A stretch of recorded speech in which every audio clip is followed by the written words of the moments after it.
all be seated. Be alleys. Let it be a hall whose janitor javelins epithet and thought to cheapen hyacinth darkness that we sought and played, we found. Rot makes the petals fall. Let it be stairways and a splintery box where you have thrown me, scraped me with your kiss, have honed me, have released me after this cavern kindness, smiled away our shocks. That is the birthright of our lovely love, in swaddling clothes, not like that other one, not lit by any fondling star above, not found by any wise men either. Run, people are coming. They must not catch us here definitionless in this strict atmosphere.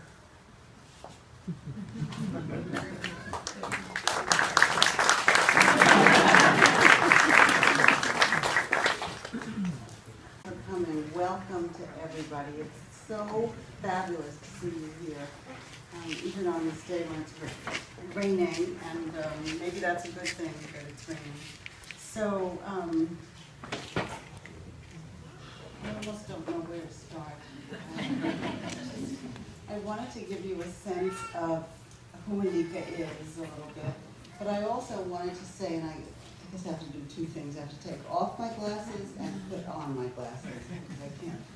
So first, I wanted to just welcome Mark to our family, and to also say, welcome to the Wallaces, and the Wallace Miles, I think is the other last name I should know. Sure. But welcome to you, thank you for coming. I want to put this down, sorry.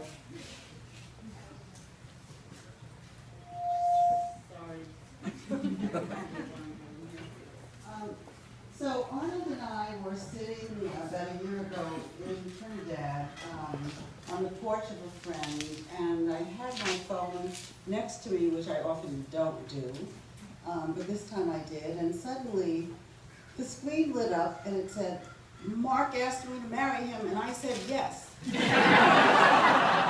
thought, what? The thing is, at my age, a lot of times when people are startled at emails or text messages, it's bad news.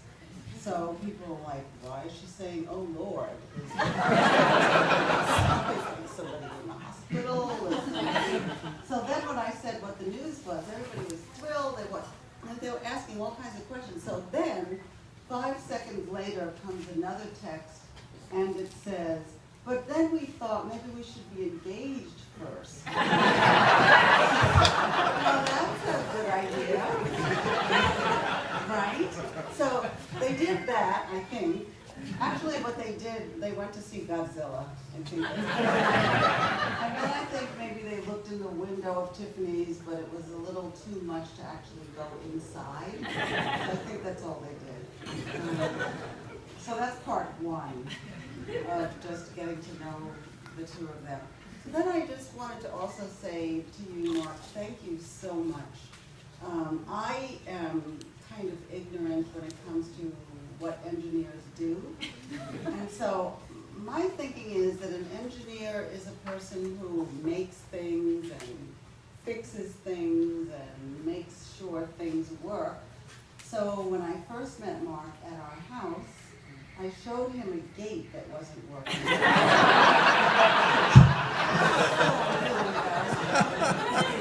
showed him this gate, and I just thought, like, yeah, now there's somebody. We have a little problem with, like, who changes the light bulbs and things like that. So I owe you an apology. And I realized that, oh, Mark does something that goes way beyond fixing the gate. Not that I understand it fully. But I just want to say thank you so much for bringing the stars and the moon and the planets much more alive to us. And thank you for loving my daughter.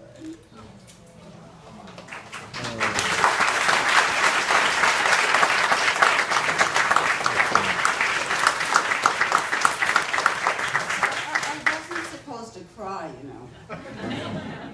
Even though I started out crying. When they walked down the aisle, I started crying. And so I would like to also read this, which I can't.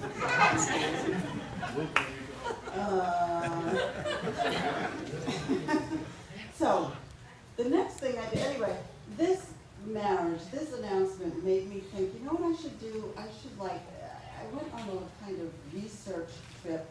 Nostalgia took over, and what happened is I wound up going to the basement, which is where all those things are that remind you of what happened in the past. And so I wound up finding things. So I wound up finding a few things that might make you wonder about whether I'm a hoarder. But I'm not. I'm not a hoarder, but I am a selective person who thinks about the things that we really need to have forever. So when we moved to California, Anikah, who at that point kind of said, I'm never moving there. And not only that, like, what country is that? Everybody's jogging and riding bikes. And we live up north where people are just constantly doing things like that. So anyway, Anikah made this sign for her things, and I found it as I was looking. And the sign, it says, in case you can't see it, Anikah's Memories, and that's like, California. So I've had it all the time on top of some things that I also brought. And you would think, this isn't like show and tell.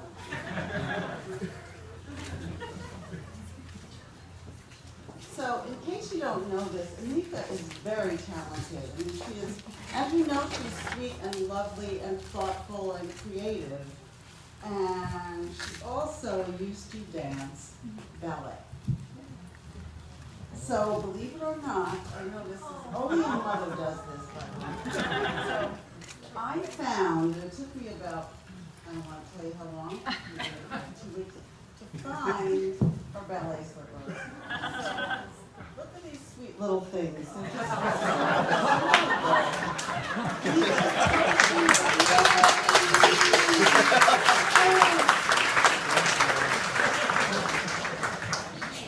so, anyway, I don't know how the time is going, I just realized that. So, anyway, so Anikah danced. She had ballet at the Dance Theater of Harlem, and then she was doing dance at Alvin Ailey, just the, with the students. Then we moved to Princeton, and ballet, she just said, what is this? I can't do this, I'm not doing this. So she became a sprinter at Princeton High School. Then the sprinting, I don't remember what happened exactly, so then she decided next she would play lacrosse. So here is her very own lacrosse stick. So here I am. I had never seen, I grew up in New York City, so I don't know from lacrosse. I didn't know what it was. I don't even know if I ever heard of it before, I hate to say. But I found this, and I just to give you a sense of another side of her, I'm standing there at Princeton High School watching the girls coming down. I actually have a picture which I can't show because it's not blown up. I need that, don't worry. But I'm standing there on the sidelines watching, and here comes Anikah, like checking her girl with this thing like this going, and I thought, who is that person? This is just fierce as hell. So, not that I haven't seen a fierce, we had our times. Now we're just the best of friends. We are the best of friends. So that's the end of this show and tell. And I think, but it isn't the end of the tell, except I can't really read the rest of the tell, I don't think. Except to say that, Anikah, I just love you. You are my daughter, and we have lived long enough, the two of us, for you to become my best friend and a woman I admire, and I don't think it's easy to get to a point in your life where you actually can admire your daughter. She is doing things, some of them I wish I could do, but she's doing them herself on her own. Oh, there is one more show and tell thing. So there's one last thing, and then I'm actually done. It is, and I have to say, I really am not a hoarder. Say it 3 times and then you think, oh, maybe she did it.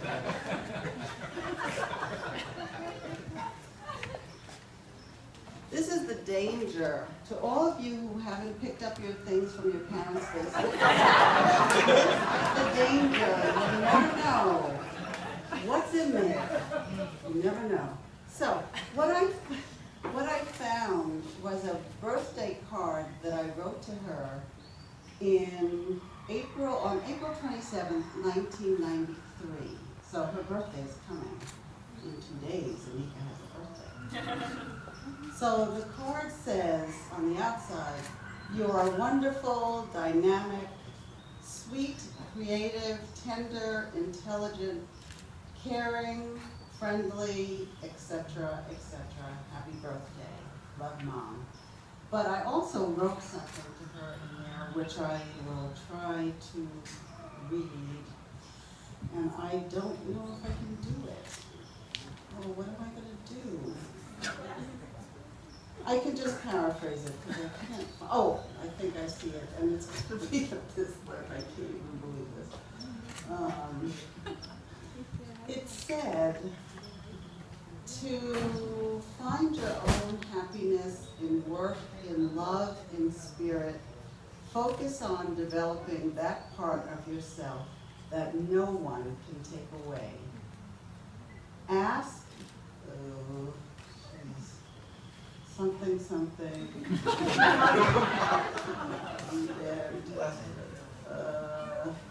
Find the strength to be alone, to be engaged in life of your own making on your own terms. Stay in tune with the ever-changing you, and she has done that. She really has done that. She's learned to be alone, she's learned to make her life, she's learned to wait for the person she loves to be in her life, to commit herself to, which a lot of women and men don't always do, but she's done that. So,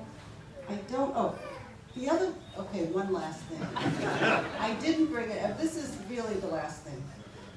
She was the editor of her poetry magazine at GW, and I found those too. I didn't bring magazines, but I did bring a poem that she wrote, and so I'm trying hard to read this one. Oh, little story. So, I don't know if anybody's keeping. Oh, I want to make sure you see it yet. I can't see people with these glasses. But at her school, I went to a concert. She used to play the piano and the clarinet. So I go to her school, and there I'm waiting to see her with the clarinet, and instead what I see is Anika standing behind these big drums, kettle drums, timpani, and I'm thinking, what is she doing there? Where's the clarinet? Why is she there? But what happened is a certain person in the band couldn't keep time. And so there was Anika behind there with the drums, keeping time for everybody, making eye contact with the person who should have been doing the drums, who was messing up the band. So she was there, and every time you could see him kind of going off, you'd see Anika like, listening to this, you got this sound, you got this. So, anyway, I think I've covered every single thing you've done. I just think, not really, but, so, this is Anika Mark. She will love you and make sure you keep the beat. Stay in tune here on Earth as you calculate travel in the universe.